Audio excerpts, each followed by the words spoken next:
الحمد لله الذي فضل سيدنا ومولانا محمد صلى الله تعالى عليه وسلم على العالمين جميعا وأقامه يوم القيامة للمذنبين المتلوثين الخطائين الهالكين شفيعا. أما بعد، فقد قال الله تعالى في القرآن المجيد: أعوذ بالله من الشيطان الرجيم، بسم الله الرحمن الرحيم. ألا إن أولياء الله لا خوف عليهم ولا هم يحزنون. صدق الله مولانا العظيم وصدق رسوله النبي الأمين المتين الكريم، ونحن على ذلك لمن الشاهدين والشاكرين، والحمد لله رب العالمين.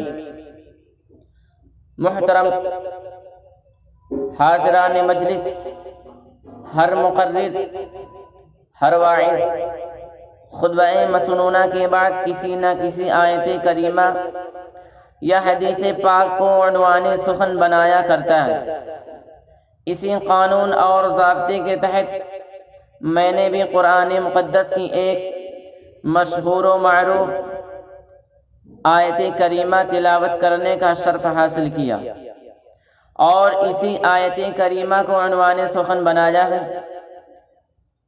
اس آیت کریمہ کی معنی و مطلب بیان کرنے سے پہلے ضروری سمجھتا ہوں کہ آپ اور ہم مل کر سید المرسلین طٰہٰ و یاسین، غریبوں کا سہارا، یتیموں کا ماں باپ، سید ابرار و اخیار، مدنی تاجدار، سیاح لامکاں، مالک دو جہاں، احمد مجتبیٰ محمد مصطفیٰ صلی اللہ تعالی علیہ وسلم کی دربار گوہربار میں عقیدت و محبت کے ساتھ درود پاک کا نذرانہ پیش فرمائیے. پڑھیے بآواز بلند: اللہم صلی علی سیدنا و مولانا محمد معدن الجود والکرم وآلہ واصحابہ وبارک وسلم. صلاۃ و سلاما علیک یا رسول اللہ صلی اللہ تعالی علیہ وسلم. نہ پوچھ ان خرقہ پوشوں کو ارادت ہو تو دیکھ ان کو، نہ پوچھ ان خرقہ پوشوں کو ارادت ہو تو دیکھ ان کو، یدے بیضا لیے بیٹھے ہیں اپنی آستینوں میں. اور نگاہ ولی میں یہ تاثیر دیکھی، نگاہ ولی میں یہ تاثیر دیکھی، بدلتی ہزاروں کی تقدیر دیکھی.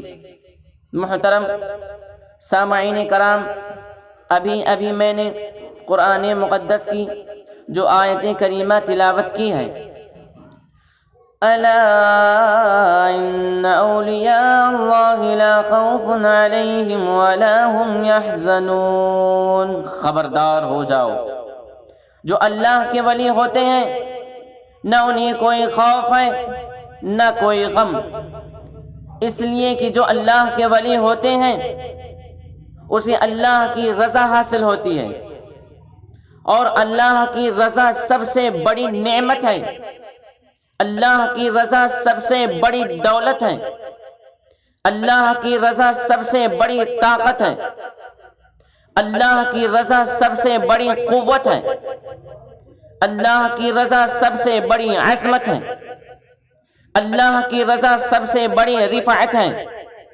اللہ کی رضا سب سے بڑی معراج انسانیت ہے. اور اولیاء اللہ کو رضا الہی حاصل ہے.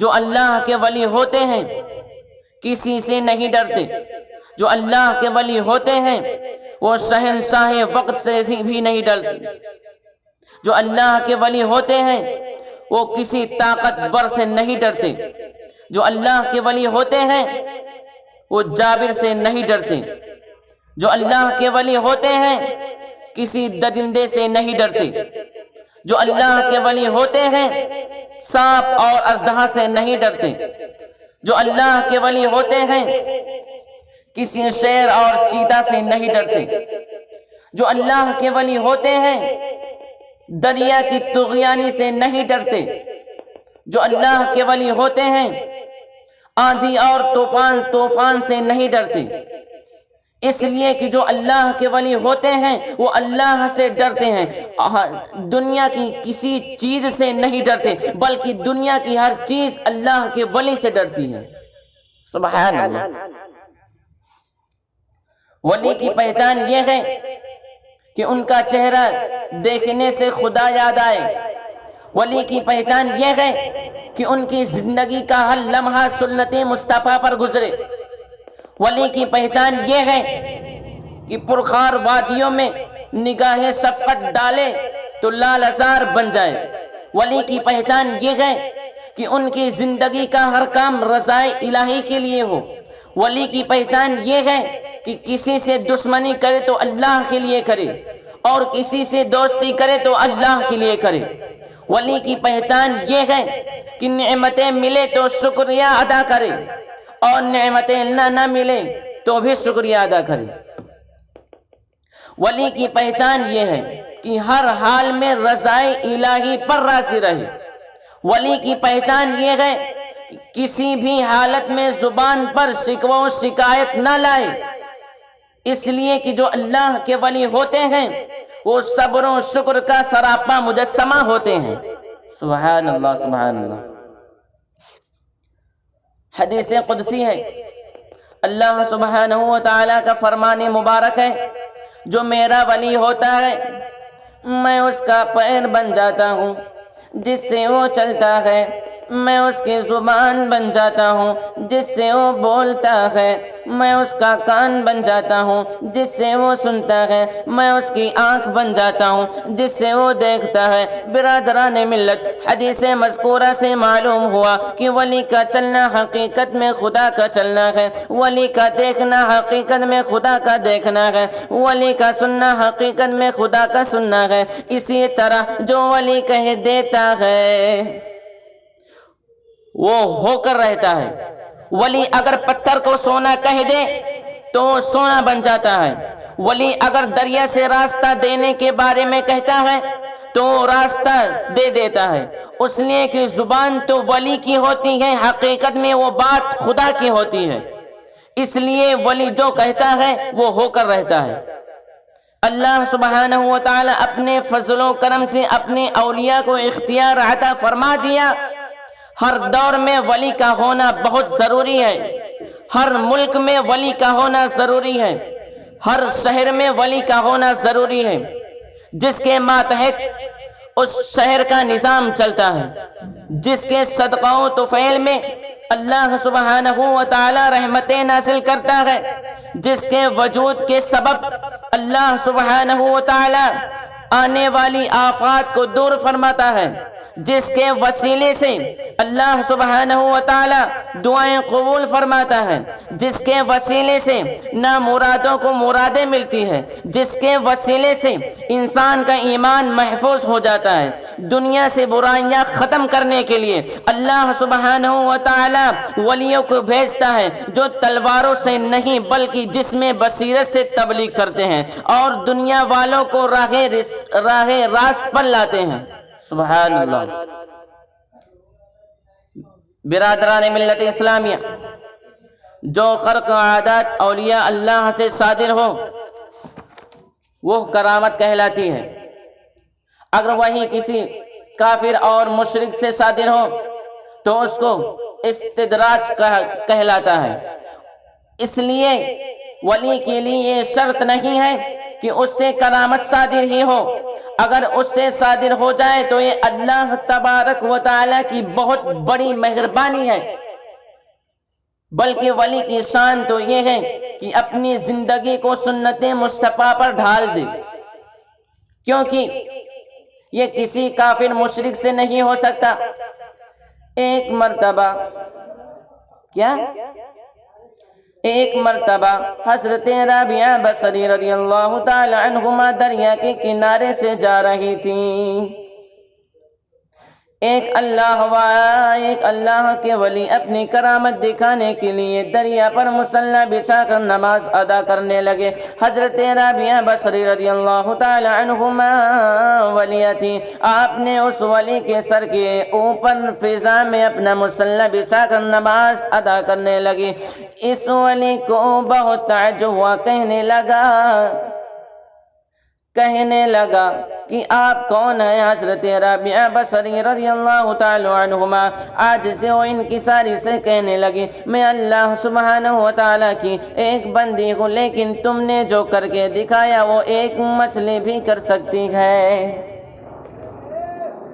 یعنی پانی پر تیر سکتی ہے۔ جو میں نے کی وہ ایک پرندہ بھی کر سکتا ہے، یعنی فضا میں معلق رہ سکتا ہے۔ ہم کو ایسا کام کرنا چاہیے جو نہ مچھلی کر سکے، نہ پرندہ کر سکے، نہ درندہ کر سکے، نہ چرند کر سکے، وہ ہے سنت مصطفیٰ پر زندگی گزارنا اور دین محمدی کی تبلیغ کرنا، اس لیے کہ مچھلی سنت رسول پر نہیں چل سکتی، چرندے سنت رسول پر نہیں چل سکتے، پرندے سنت رسول پر نہیں چل سکتے، لہذا سنت رسول پر عمل کرنا ہی معراج انسانیت ہے۔ سبحان اللہ۔ برادران اسلام، آپ تاریخ کا مطالعہ کیجئے تو معلوم ہوگا کہ جو اللہ کے ولی ہوتے ہیں وہ تلواروں سے نہیں بلکہ نظروں سے تبلیغ کرتے ہیں۔ کوئی عالم دین سالہ سال تک وہ تبلیغ نہیں کر سکتا جو اللہ کے ولی آن واحد میں کرتے ہیں۔ ایک واقعہ آپ کے سامنے پیش کرتا ہوں، آپ کو خود اندازہ ہوگا کہ جو اللہ کے ولی ہوتے ہیں اللہ کی دی ہوئی طاقت ان کے پاس کتنی ہوتی ہے۔ ایک ہندو بارات ایک شہر سے دوسرے شہر جا رہی تھی جس میں ہزاروں افراد موجود تھے۔ چلتے چلتے وہ راستہ بھول گئے، کوئی ایسا آدمی نظر نہیں آیا جس سے پوچھ کر وہ راستہ معلوم کرتے۔ ان لوگوں نے دیکھا کہ ایک درویش اپنی جھونپڑی میں یادیں الہی میں مشغول ہیں۔ ان میں سے کسی نے کہا اس فقیر سے راستہ دریافت کرنا چاہیے۔ کسی نے اعتراض کیا ان کو کیا راستہ معلوم ہوگا، وہ تو درویش ہیں۔ کسی نے کہا آخر پوچھ لینے میں کیا حرج ہے۔ تمام لوگ اس درویش کی جھونپڑی کے پاس گئے اور آواز لگائی، بابا ہم راستہ بھول گئے ہیں، بابا ہم راستہ بھٹک گئے ہیں، ہم کو سیدھا راستہ نہیں مل رہا ہے۔ اتنا سننے کے بعد وہ درویش باہر آیا اور کہنے لگا تم راستے سے بھٹک گئے ہو یا تمہیں راستہ بتا دوں یا راستہ دکھا دوں؟ سبوں نے کہا، ایک زبان ہو کر کہا بابا راستہ دکھا دیجیے۔ درویش نے کہا تم سب اپنی اپنی آنکھیں بند کر لو، تم کو راستہ دکھا دیتا ہوں۔ سبوں نے اپنی آنکھیں بند کر لی تو سامنے کعبہ معظمہ اور مدینہ منورہ نظر آیا۔ وہ درویش کہنے لگا تمہارا سیدھا راستہ یہی ہے، تم ایک مدت سے بھٹکے ہوئے ہو۔ سبوں نے آنکھ کھول دی اور سبوں نے پڑھا لا الہ الا اللہ محمد الرسول اللہ پڑھ کر اسلام میں داخل ہو گئے۔ ان لوگوں کو دنیا و آخرت دونوں کا راستہ مل گیا۔ اس کو کہتے ہیں اولیاء اللہ کی تبلیغ ہے۔ آن واحد میں ہزاروں انسان کو حلقہ اسلام میں داخل کر دیا۔ یہ اللہ کے ولیوں کی شان کی تھوڑی دیر میں عظیم کام انجام دیتے ہیں کہ لوگوں کو حیرت ہو جاتی ہے۔ آپ تاریخ کا مطالعہ کریں، کتابوں کا جائزہ لیں تو معلوم ہوگا کہ اس طرح بہت واقعات آج بھی تاریخوں کی کتابوں میں درخشندہ ستارے کی طرح چمک رہے ہیں۔ وآخر دعوانا ان الحمد للہ رب العالمین۔ الصلاة والسلام علیکہ یا رسول اللہ، الصلاة والسلام علیکہ یا حبیب اللہ، وما علینا الا البلاغ۔ السلام علیکم۔